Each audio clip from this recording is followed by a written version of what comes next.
بسم اللہ الرحمن الرحیم۔ السلام علیکم بیٹا، خیریت سے ہیں آپ لوگ؟ آج بیٹا حصہ نثر کے حوالے سے جو سبق ہم پڑھیں گے وہ ہے اور آنا گھر میں مرغیوں کا، اور اس کے مصنف جو ہیں مشتاق احمد یوسفی ہیں، اور ماخذ اس کا چراغ تلے ہے۔ طنز و مزاح کی دنیا کا ایک بہت بڑا نام مشتاق احمد یوسفی کے نام سے جانا جاتا ہے۔ وہ 1923 میں ہندوستان کی ریاست جے پور میں پیدا ہوئے تھے۔ اردو کے نامور مزاح نگار اپنی شگفتہ اور نمکین تحریروں سے پریشان چہروں پر مسکراہٹ بکھیرنے میں خاصا ملکہ رکھتے تھے، اور ان کی تصنیف میں کتابوں میں چراغ تلے، خاتم بدین وغیرہ شامل ہیں۔ اس سبق کا بیٹا لبے لباب یہ ہے کہ ایک شخص کے ہاں مہمان آنے والے ہیں۔ گھر کے صرف دو حصے ہیں، اور ایک میں گھر والے رہتے ہیں اور دوسرے میں مرغیاں ہیں۔ وہ اپنی مرغیاں مضمون نگار یعنی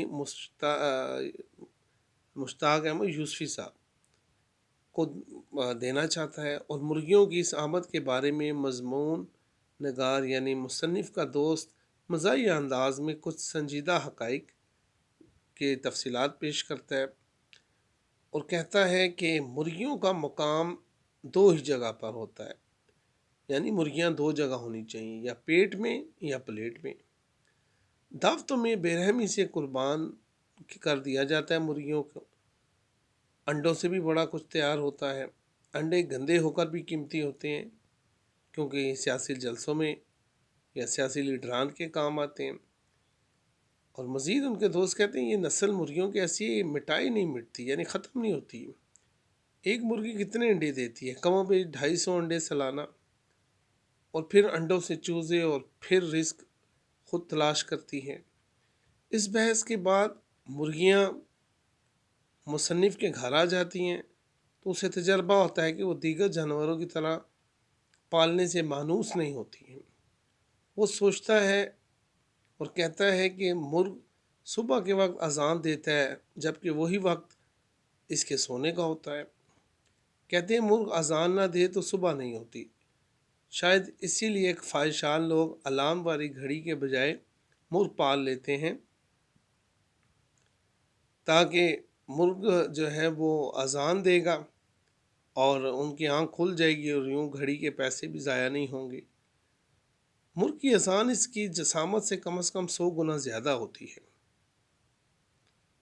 اگر گھوڑے کی آواز بھی اسی طرح ہوتی تو گھوڑا اپنے وقت کی توپ ہوتا۔ اب یہ رہا سوال کہ مرغ اذان کیوں دیتا ہے؟ جواب یہی ہے کہ اللہ کی ثنا کرتا ہے۔ اگر یہ بات ہے تو لوگ اسے اتنے شوق سے کیوں کھاتے ہیں اگر اتنا ہی عبادت گزار یہ پرندہ ہے؟ اس کا جواب سوچنے سے بھی ذہن میں نہیں آتا۔ دوسرا یہ کہ مرغیوں کے باعث گھر کی حالت یہ ہے کہ پلنگ کے سفید چادر پر ان کے پنجوں کے نشان ہیں۔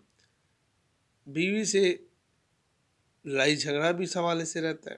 جگہ جگہ مرغیوں کے نشانات ہیں، غسل خانے میں انڈے دیتی ہیں، الماری میں چوزے ہیں، لحاف کمبل میں مرغی کڑک ہو جاتی ہے، اور ڈربے میں شیب کی پیالی جو ہے وہ پڑی ہوئی ہوتی ہے، وہاں کبھی انڈا دے دیتی ہے۔ یہاں تک کہ فون کا ریسیور بھی اٹھائیں تو ہیلو کہنے سے پہلے مرغ ٹانگوں سے کے درمیان سے کھڑا ہو کر اذان دینا شروع کر دیتا ہے، اور کال کرنے والا سوری رانگ نمبر کہہ کر اپنے فون فوراً بند کر دیتا ہے۔ اور یہ بھی انکشاف ہوا، یہ بھی خبر مصنف کہتے ہیں میرے معلومات میں آئی کہ مرغیاں کیڑے مکوڑے بھی کھاتی ہیں، اللہ کا شکر ہے کہ اس کا اثر انڈوں میں نہیں ہوتا۔ اور مزید مصنف کہتے ہیں کہ سابقہ جو حکمران گزرے ہیں وہ بھینسوں کو بادام اور پستے کھلاتے تھے تاکہ جو ان سے دودھ حاصل کیا جائے اس میں بھی اس کا اثر ہو۔ آخر میں مصنف جو ہیں وہ پریشان اور غمزدہ لوگوں کو یہ مشورہ دیتے ہیں کہ وہ گھر میں مرغیاں پال لیں تو وہ اپنے تمام دکھ درد بھول جائیں گے۔ اس پہ اس کا اختتام ہو جاتا ہے۔